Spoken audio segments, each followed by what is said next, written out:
Well, good morning. Just be aware, I got a cough. I've been getting over COVID, and I've learned that part of the effects of COVID is that you get lingering stuff, right? So I've got a lingering cough from having COVID. My whole family had it, my wife and I, my son, and my daughter-in-law. We all live together right now, and we all had it together. So I'm grateful we had it together. I mean, we don't have to, have it one at a time.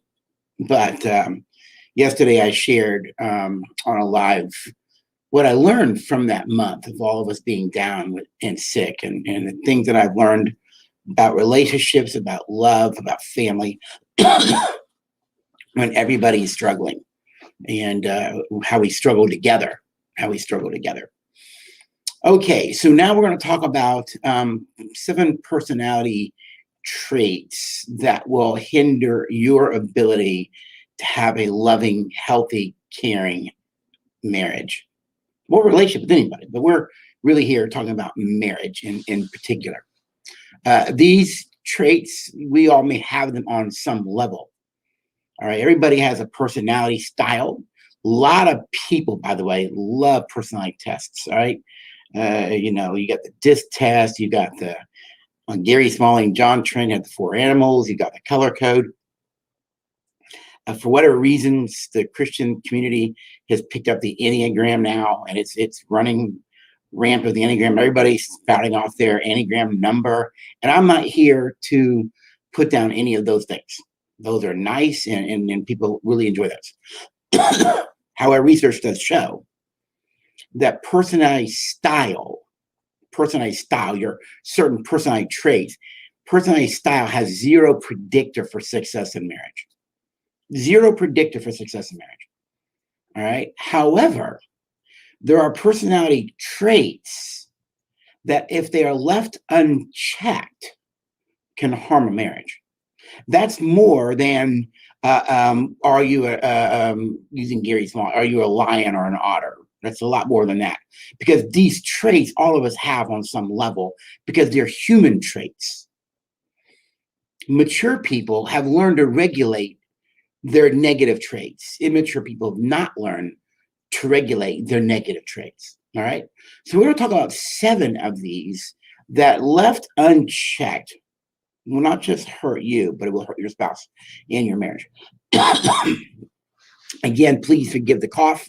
It's a lingering thing from my COVID, and I wish I did not have it, but I do. And as I always say, such is life, and you just live in what is. You just live in what is, right? All right. Let's talk about the first one. Number one, a personality trait that affects your relationship, your marriage in a negative way, is when you have an inability to emotionally regulate yourself. The inability to emotionally regulate. It's emotional self-control. All right. It's one of the 4 core components of what Daniel Goleman refers to as emotional intelligence. You see, people who have the inability to emotionally regulate actually prove in that moment their immaturity. Research actually does show that healthy, mature adults, emotionally mature adults in conflict, actually move to compassion and cooperation in conflict. Immature adults in conflict actually move to self-defensiveness, this lower order animal brain back here, where the fight, flight, and freeze response of the brain comes from. All right. People who have an inability to emotionally regulate have a hard time managing stress. Some stressor comes along, some event comes along, some challenge comes along, and they begin to get operated by the lower order animal brain, and they're not able to use a higher order rational brain to regulate the lower brain and make good decisions. Because people who find it very difficult to emotionally regulate themselves, there's a lack of tolerance of others. They're intolerant, they're impatient, easily frustrated, easily angered, maybe quick to snap at you, walk away, sulk, withdraw. It's what I used to do 20-something years ago. You see, what the person is actually trying to do and say is, you're not going to control me, and I'm going to get what I want the way I want it. Because they don't have the maturity, the adult maturity and capacity for self-awareness, first and foremost, because you can't have self-control if you're not self-aware. Self-awareness is a precursor to self-control, self-management. And immature people lack self-awareness. You got to be aware that you're acting out in an unhealthy way. You have to be aware that you're being angry. You got to be aware that you're feeling helpless. You have to be aware that you're feeling frustrated. You have to be aware that you're feeling judged. You have to be aware you're feeling criticized. You have to be aware that you're feeling vulnerable. You have to have an emotional vocabulary. And once you can have self-awareness, then you can take a deep breath and regulate the lower order brain so that you don't hurt people with your emotional part of your brain, known as the limbic system, by the way. You see, healthy, mature people know how to emotionally regulate. They know how to live in mindfulness, to live in the present. They are very self-aware. And because they're self-aware, they're able to have self-control. Emotionally, people who emotionally regulate understand that life isn't always about just me. It's also about the relationship. They also understand that to live life to the fullest, then the greater way to live life isn't for oneself. It's beyond oneself to serve others.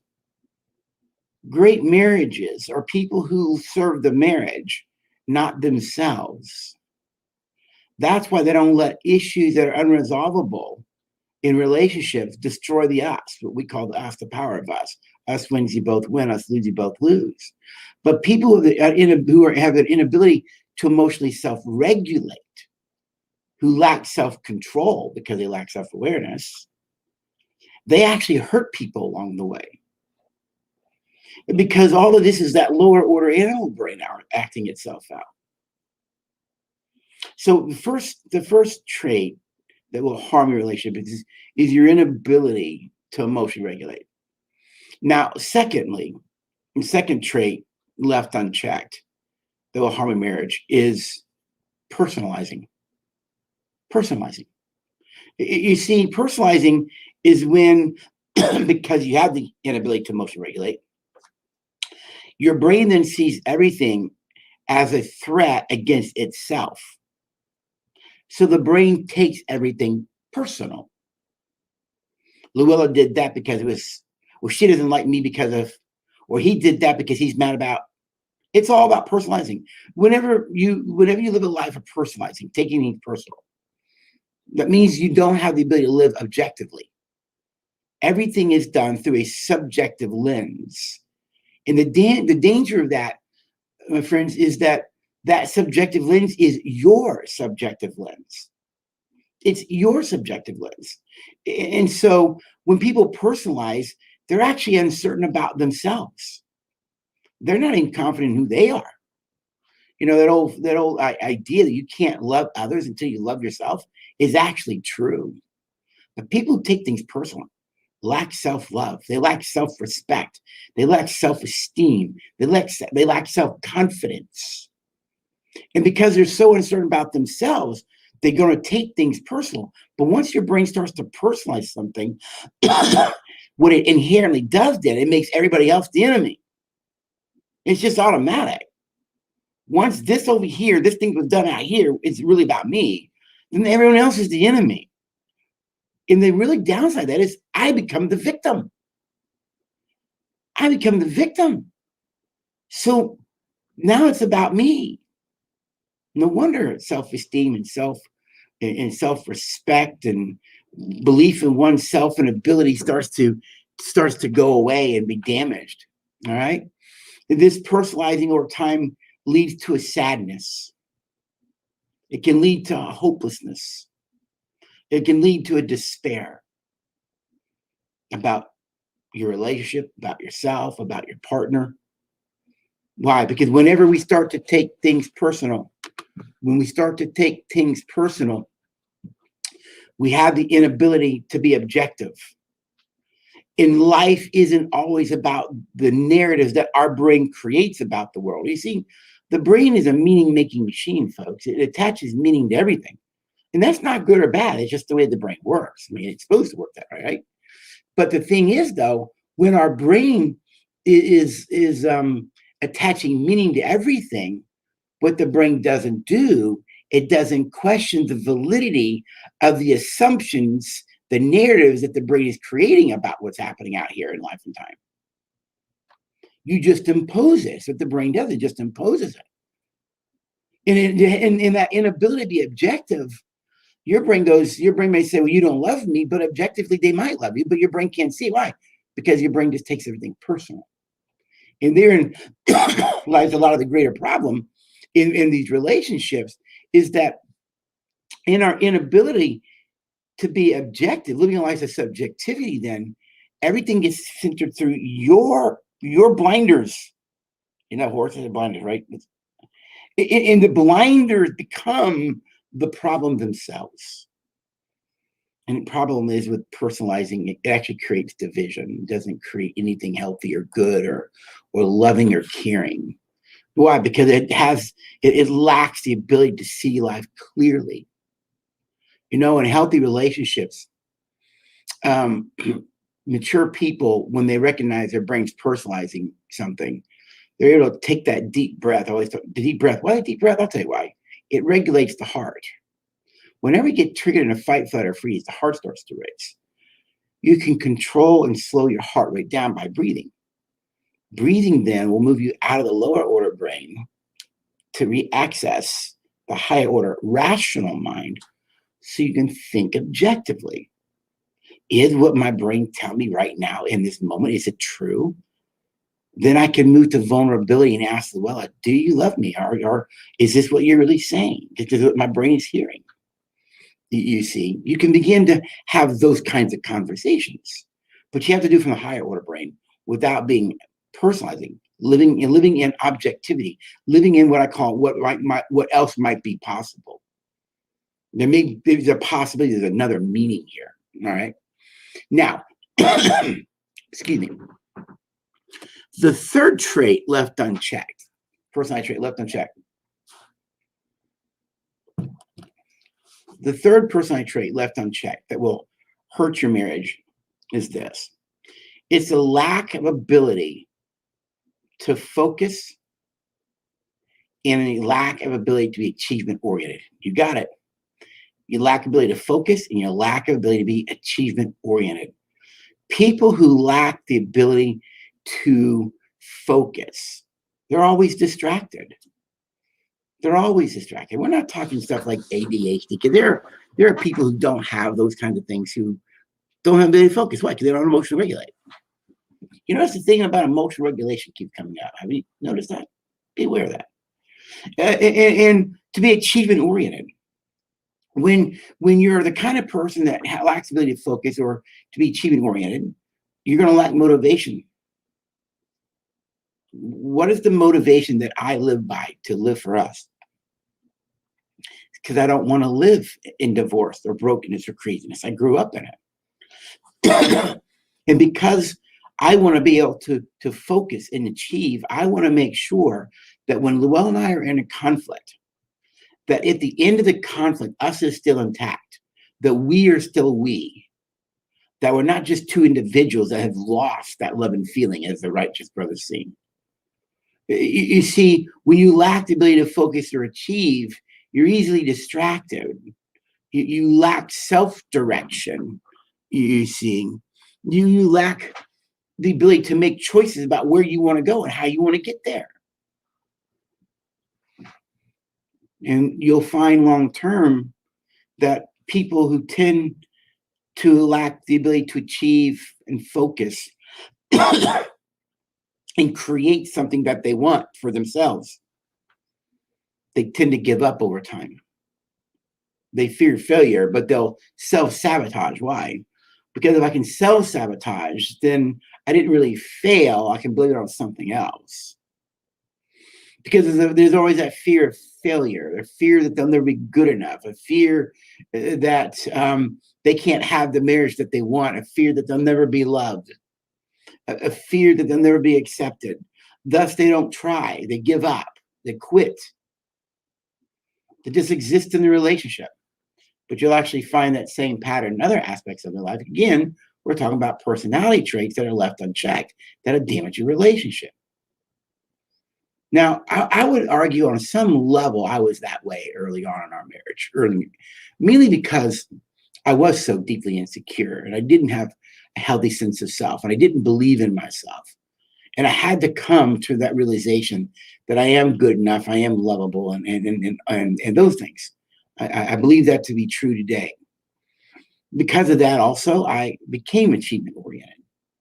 You got a PhD and 2 master's degrees. You got to be achievement oriented to accomplish that, right? We're not talking honorary ones, folks. We're talking earned ones, right? From accredited schools.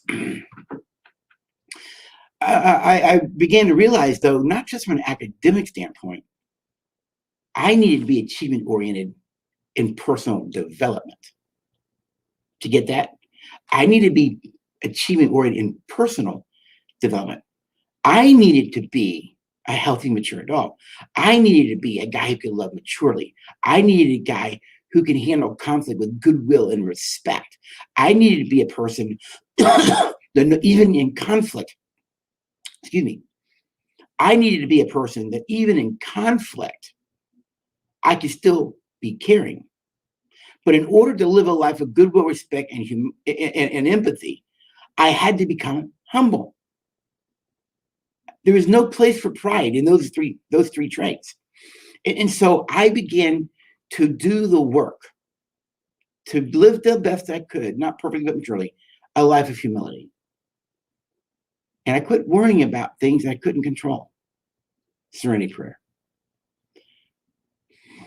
You know, I've had a lot of hurts and pains over the years, some self-inflicted, but many not. Many because of toxic systems that I was hanging out with, like church systems or toxic people that I didn't know were toxic at the time.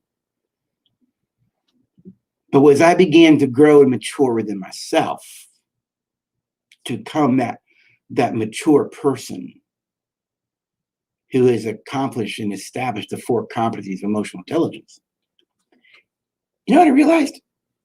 Life became easier. Life became sweeter. Life became more meaningful. Why? Because I had the freedom to choose in the present how I want to live my life, who I wanted in my life, what I did and did not want in my life. And that's a very powerful way to live life, you see. And so the next trait we talked about here is left unchecked. A person's lack of ability to focus or achieve will harm your marriage. Now, the next one, number 4, is the trait that's left unchecked is when you act out hurt and pain because you externalize things. Okay, in other words, something's happening, and rather than taking the hard look inside and asking, what is this about? What is this about me? It's just 1/200th of a second. It's how fast it goes. you externalize that pain, and now you act out emotionally. That you act out emotional pain. I said that wrong. You act out emotional pain in hurtful ways. We call it fighting with ill will tactics. You manipulate, you seduce, you yell, you scream, you withdraw, you suck, you pout, you sarcasm, name calling, minimizing. Now, there's in our curriculum, we have a whole list that we call fighting with ill will. All of those things begin to show up in a moment. Why? Because you're hurting inside, and I get that, and we all want to hurt inside. But because you don't know how to handle that pain, you externalize it, and then you project that pain onto other people. Your spouse, your kids, people at work. Because whenever you live a life of externalizing what's going on inside of you by pushing it outwards onto others, you actually have little regard, because you're actually lacking empathy, by the way. You have little regard for how you come across in the damage that you're doing. Remember we talked earlier about self-awareness? Folks that externalize through acting out their pain lack self-awareness. And the sad part of this is, though it's a form of self-awareness, I get it on some level. You're doing it and you know you're doing it. That's a different animal. Most people, it's just unconscious. It's just because they externalize. They just act out pain by dumping it off on other people, be it in aggressive ways or passive aggressive ways, right? The problem is, it is evidence of your inability to care. It is evidence of your ability to move to compassion and empathy, which is a higher order brain functioning. Right up here, neocortex.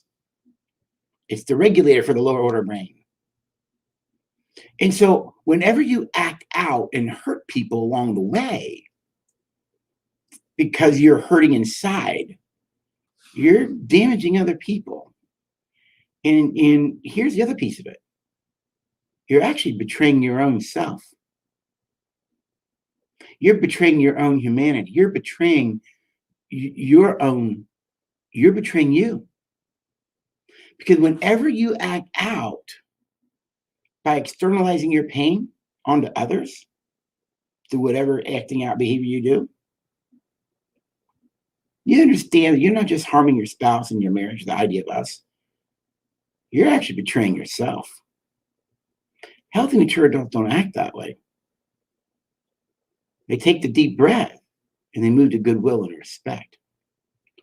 But when you act out, there is no goodwill and respect, because it's all about you.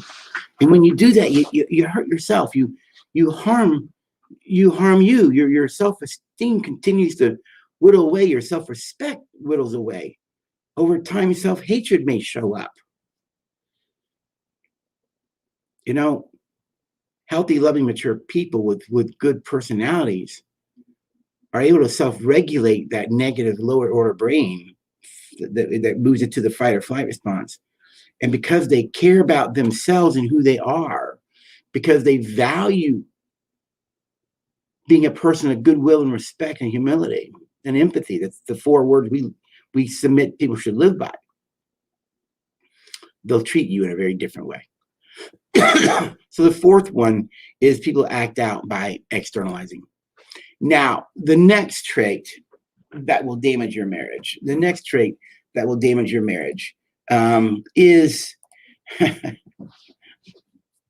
no, I'm not going to tell you. No. It's when you're immovable. I'm not talking to you. I'm not sharing with you. I'm not changing. No, this is the way it's supposed to be. This is the way it should be. It's called when you are immovable, when you're rigid, too structured, perfectionistic, dare I say? But it doesn't have to be perfectionism. That's the thing. Perfectionism isn't about being immovable. These are people who have to live life in a structure. And their structure is their security. Get it? The structure is the security, not relationships. Relationships are too threatening. So as long as I can live in my little controlled box, I feel safe. The problem is, life is more than your box. Healthy relationships, healthy marriage is built on the principles of being flexible. You need some structure in relations, that's for sure. But you also have to have the ability to be adaptable, to be flexible, to move and change. You see, we all change. We change as persons. We change emotionally over time.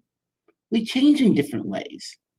And things change in families over time. Listen, if you're still spanking a 16-year-old, that's immovable. If you parented well, you should never spank a 16-year-old. Are you with me? That structure is too immovable. You don't have the ability to work with others, because immovable people, ultimately, it is about you, but it's about your security and your safety. So another trait that predicts unhealthy marriage is when someone's immovable. They're rigid, they're structured, they want control, because ultimately all this is, the immovableness is going to show up as control. It's real simple. It just shows up as a control. Why? Because you don't have the ability to be flexible, adaptable. There is power in living a life of adaptability and flexibility, because life changes. Let's be honest. You want proof of a life of being flexible? COVID. One day last year, I think it was March 17th, everything shut down. Everything shut down. I remember that because I was supposed to see Michael Bublé in concert, and that got shut down. I've been waiting for years. And in that day forward to this day, everything changed. Everybody's homeschooling. Are you with me? And those who are able to be flexible and adaptable did well. Those who are immovable couldn't do well.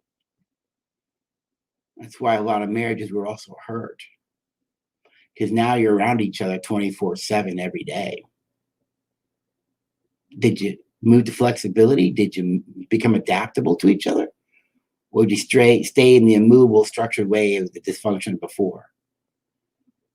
You see, the next trait that will harm your marriage is being immovable, the inability to be flexible and adaptable. Now, the next trait that will harm your marriage, left unchecked, that harm your marriage, is the inability to live fully in the present. To be fully in the present. You're hearing a lot today of the term mindfulness. Mindfulness really is a skill you develop to live in the present. You know how many people in life today, and I would argue the majority of Americans today, they don't know how to live fully in the present because they still have an emotional umbilical cord attached to some issue or issues back there in their past. Or they're afraid of what might happen tomorrow. And as long as you live in anger and unforgiveness and pain and hurt, which are issues from the past, and fear and insecurity and worry, which are really about things that haven't happened yet tomorrow, guess what? You cannot fully live in the present. And you know where life happens? In the present. This past week, my wife, again, we the family are getting over COVID. You got it all together. And if you join me a little bit late, this is my COVID cough, so forgive me on that, all right? But Lola started back to work a little bit before me, and I went and picked her up from work, and she said to me, she said, I want to give you an affirmation. I said, what's that? She said, I appreciate that you know how to live in the present and that you don't live in extremes of past or tomorrows. And I said, really? And she shared me why she felt that way, because something that happened at work and reminded her of my ability to live in the present and my stance of being in the present. Peace is right here, right now. But when you live in fear of tomorrow or angry and resentful of what happened, you don't know how to live in the present. And because you don't know how to live in the present, guess what? You're going to lack tolerance. You're going to lack patience. You're going to lack the ability to have emotional self-control. You're going to lack being kind to others. Now, I used to be that way in the first 9 years of my marriage. I'm just not living that way anymore, folks. I just don't want to do it. And guess what? I don't. Not bragging. I've just worked hard to become that person that doesn't want to live that way, and I don't. In the last trait, the seventh trait, that will hinder your marriage.